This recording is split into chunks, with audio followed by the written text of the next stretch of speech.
Hi, welcome to week 2 of Biology 2. This is going to span from April 20th to the 24th.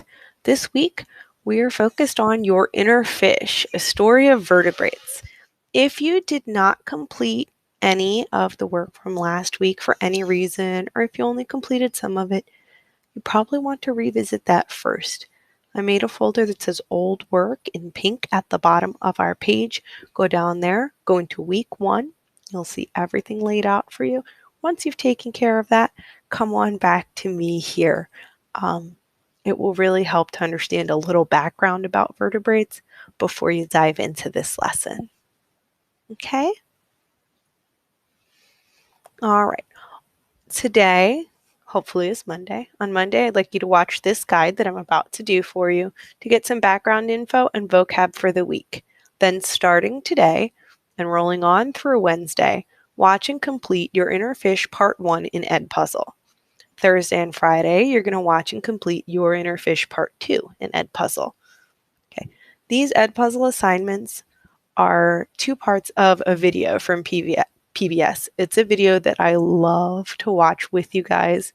I'm kind of missing out on the fact that I don't get to see your reactions or add in our little comments back and forth while we watch. But I took the video, I chunked it into chunks for you. I put the questions right where you'll see them as you go. Remember to replay parts if you need to. Some questions will be multiple choice and some will ask you to provide your own answer. But it's really well done. The scientists they interview are mostly interesting, especially the main guy, Dr. Neil Shubin. He's really enthusiastic. He likes what he does. And it's kind of a crazy story how he came up with and found some of the information that he did. So just sit back, put it up on your computer. And the nice thing about Edpuzzle is you don't have to figure out where to put another paper or where to type. It'll play and then we'll stop when it's time for your question. You answer your question, replay the section leading up to it if you need to, then roll on to the next question. And if you have any questions or you need anything, stop in my office hours or come to the live classes. I did not put the live classes on the schedule yet because I'm hoping to get more feedback on the survey I sent out. So please answer the poll. The link is below this video. Please answer that by the end of the day, Monday, if you can, so I can pick times and invite you to our group sessions for those of you who might be able to attend. I would love that. All right, so now I'm going to roll into some information and some words in particular that you'll be hearing and seeing in the video to make sure you're prepared. All right, this is a vertebrate tree of life. Cladogram is the word that we've used in class. Tree of life is the word he mentions in the video. And a cladogram, or a tree of life, shows evolutionary relationships. So we have 2 here side by side showing you how the vertebrates come from. The earliest vertebrates are the fish. And then from there you have amphibians, reptiles, mammals, primates are a type of mammal, right? And we are that type of mammal. So humans would be a later addition to the family of primates within the mammals, which are one branch of this vertebrate tree of life. And fish are really the starting point for all of this. Okay.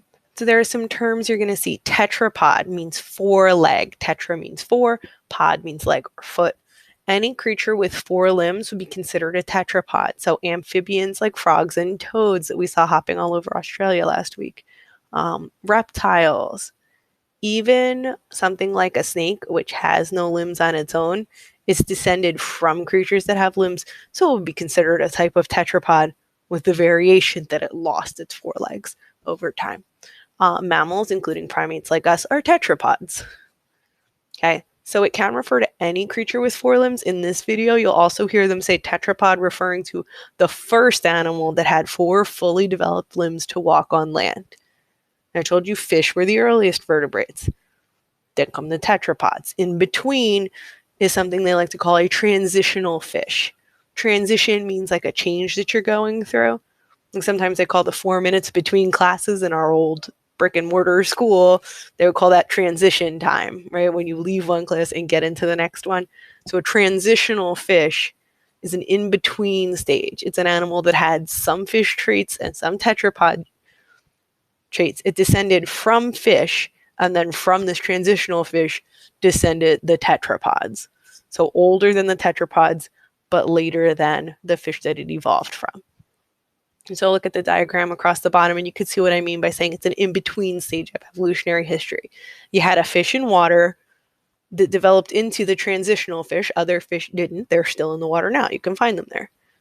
So some water fish developed into a transitional fish through evolution that was kind of making the bridge from water to land.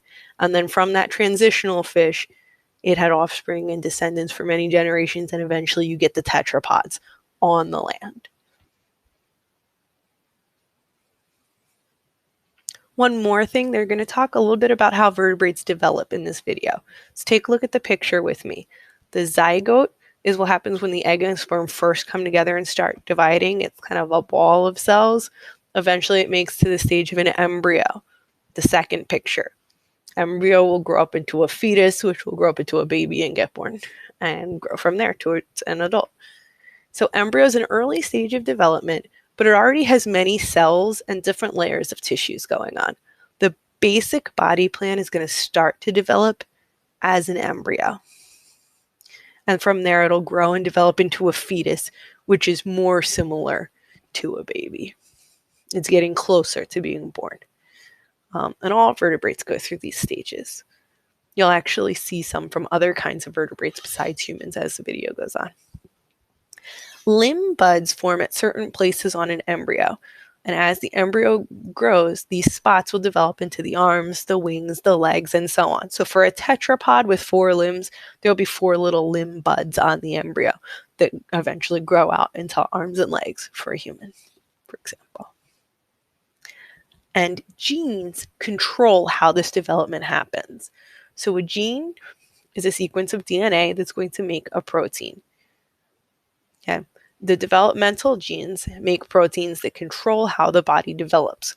So that whole process of going from a zygote to an embryo to a fetus to a baby, of limb buds showing up and growing into full limbs, all those things are controlled by developmental genes.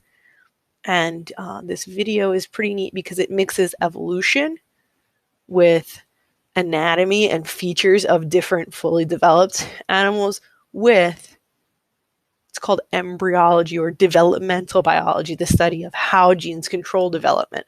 So you'll see a lot of different science topics working together in this video to provide you a really detailed and interesting picture of little different pieces of both how we know that we're related to fish and what similarities we have, and the process that scientists went through to find information from different ways to support that idea that lets us know that it's true.